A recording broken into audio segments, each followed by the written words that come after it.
ত্রয়োদশ জাতীয় সংসদ নির্বাচনে রেকর্ড সংখ্যক আসন পাওয়ার পর নতুন কৌশলে মাঠ গোছাচ্ছে বাংলাদেশ জামায়াতে ইসলামী। জাতীয় নির্বাচনে সরাসরি নারী প্রার্থী না থাকলেও ভোট ব্যাংক গড়ে তোলা এবং তৃণমূলে সক্রিয় ভূমিকার মাধ্যমে দলটির নারী কর্মীরা এবার আলোচনায় এসেছেন। সেই অভিজ্ঞতাকে কাজে লাগিয়ে আসন্ন স্থানীয় সরকার নির্বাচনকে সামনে রেখে নারী নেতৃত্বকে সামনে আনার প্রস্তুতি নিচ্ছে দলটি। দলীয় সূত্রে জানা গেছে, ইউনিয়ন পরিষদ সদস্য থেকে শুরু করে উপজেলা ভাইস চেয়ারম্যান এবং সিটি কর্পোরেশনের সংরক্ষিত আসনের কাউন্সিলর পদ বিভিন্ন পর্যায়ে নারী প্রার্থী প্রায় চূড়ান্ত করা হয়েছে। ইতিমধ্যে দেশের বিভিন্ন এলাকায় ওয়ার্ড ও ইউনিয়ন ভিত্তিক সাংগঠনিক কার্যক্রম জোরদার করা হয়েছে। সম্ভাব্য প্রার্থীরা স্থানীয় পর্যায়ে সামাজিক ও জনসেবামূলক কর্মকাণ্ডে অংশ নিয়ে নিজেদের পরিচিতি বাড়ানোর কাজ চালিয়ে যাচ্ছেন।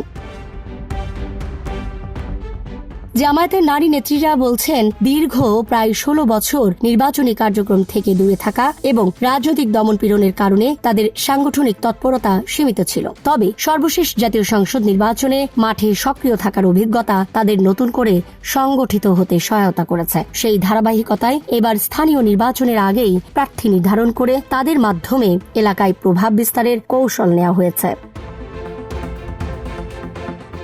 দলটির মহিলা বিভাগের সেক্রেটারি নুরুন্নেসা সিদ্দিকা জানিয়েছেন, আসন্ন স্থানীয় সরকার নির্বাচনে নারীদের জন্য নির্ধারিত সংরক্ষিত আসনে দলীয় প্রার্থীরা অংশ নেবেন। ইউনিয়ন পরিষদ ও উপজেলা পরিষদ উভয় পর্যায়ে নারী প্রার্থী দেওয়া হবে। তবে আপাতত সাধারণ পদে নারী প্রার্থী দেওয়ার কোনো পরিকল্পনা নেই বলেও তিনি উল্লেখ করেন। প্রার্থী বাছাইয়ের দায়িত্ব স্থানীয় সংগঠনগুলোর উপর ছেড়ে দেওয়া হয়েছে এবং অনেক জায়গায় তা ইতোমধ্যেই সম্পন্ন হয়েছে।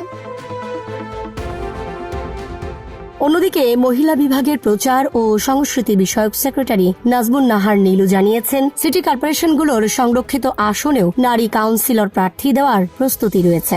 একইভাবে বগুড়া অঞ্চলের দায়িত্বপ্রাপ্ত নেত্রী সাজিদা সামাদ বলেন, সাংগঠনিক কার্যক্রমের পাশাপাশি নারীদের অধিকার ও সামাজিক সমস্যার বিষয়গুলো সামনে রেখে প্রচারণা চালানো হচ্ছে। তবে রাজনৈতিক বাস্তবতায় চ্যালেঞ্জও কম নয়। দলটির পক্ষ থেকে অভিযোগ করা হয়েছে, মাঠ পর্যায়ে প্রতিদ্বন্দ্বী দলগুলোর পক্ষ থেকে ভয়, ভীতি ও চাপ সৃষ্টি করা হচ্ছে, যা স্বাভাবিক নির্বাচনী পরিবেশকে বাধাগ্রস্ত করছে। এর মধ্যেও তাদের নারী কর্মীরা সক্রিয়ভাবে প্রচারণা চালিয়ে যাচ্ছেন বলে দাবি করা হয়েছে।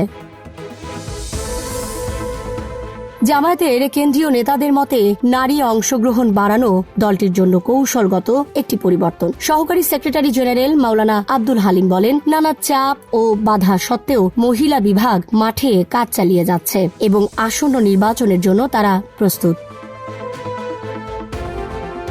বিশ্লেষকরা বলছেন, এই উদ্যোগের মাধ্যমে দলটি নিজেদের ভাবমূর্তি পরিবর্তনের চেষ্টা করছে। রাষ্ট্রবিজ্ঞানী দিলারা চৌধুরী মনে করেন, জামায়াত একটি ক্যাডার ভিত্তিক দল হওয়ায় তাদের পক্ষে নারী কর্মীদের প্রশিক্ষণ ও সংগঠিত করা তুলনামূলক সহজ। তার মতে, স্থানীয় সরকার নির্বাচনে নারী প্রার্থী দেওয়ার এই উদ্যোগ বাস্তবায়িত হলে দলটির অভ্যন্তরীণ কাঠামোতে উল্লেখযোগ্য পরিবর্তন আসতে পারে। তিনি আরো বলেন, দীর্ঘদিন ধরে দলটি দুটি বড় ইমেজ সংকটে ভুগছে। একটি 1971 সালের ভূমিকা নিয়ে, অন্যটি নারীদের প্রতি দৃষ্টিভঙ্গি নিয়ে। বর্তমানে নারী অংশগ্রহণ বাড়ানোর মাধ্যমে সেই সংকট কাটানোর একটি প্রচেষ্টা দৃশ্যমান।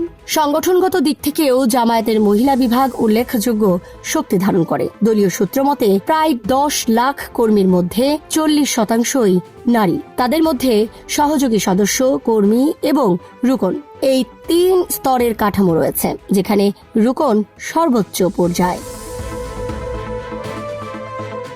এদিকে স্থানীয় সরকার নির্বাচন কবে অনুষ্ঠিত হবে সে বিষয়ে সরকার এখনো নির্দিষ্ট সময়সূচি ঘোষণা না করলেও প্রস্তুতি চলছে।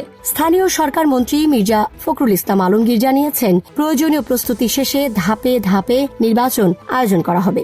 পুরো প্রক্রিয়া সম্পন্ন করতে 10 মাস থেকে 1 বছর পর্যন্ত সময় লাগতে পারে বলেও তিনি উল্লেখ করেন। ভোটার তালিকা হালনাগাদ, নির্বাচনী সামগ্রী প্রস্তুত, কেন্দ্র নির্ধারণ এবং কর্মকর্তাদের প্রশিক্ষণ সহ নানা বিষয় বিবেচনায় নিয়ে তাফসিল ঘোষণা করা হবে। সব মিলিয়ে জাতীয় নির্বাচনের অভিজ্ঞতা কাজে লাগিয়ে স্থানীয় সরকার নির্বাচনে নারী নেতৃত্বকে সামনে আনার কৌশল নিয়েছে জামায়াত। এটি শুধু নির্বাচনী কৌশল নয়, বরং দলটির রাজনৈতিক অবস্থান ও ভাবমূর্তি পুনর্গঠনের একটি বড় পদক্ষেপ হিসেবেও দেখা হচ্ছে। Desk report, Dhaka express.